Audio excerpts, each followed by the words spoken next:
Now Sarai, Abram's wife, had not borne him a child.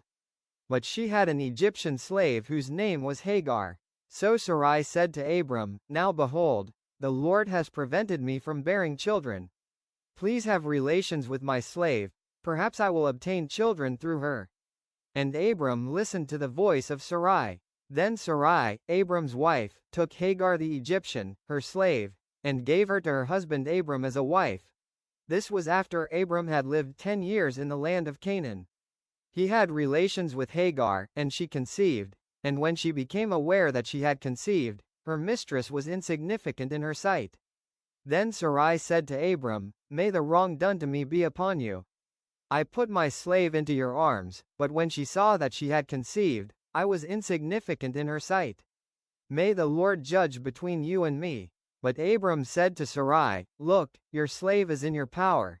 Do to her what is good in your sight. So Sarai treated her harshly, and she fled from her presence.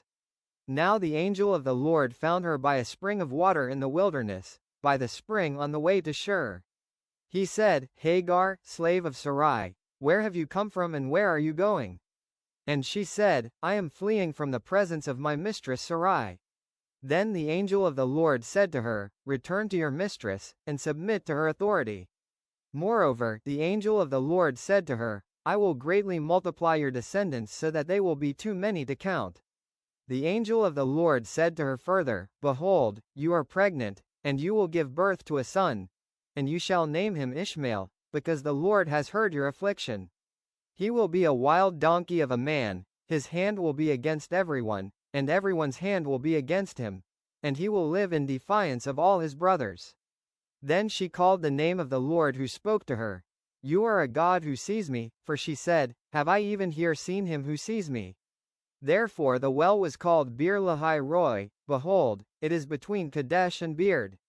So Hagar bore Abram a son, and Abram named his son, whom Hagar bore, Ishmael.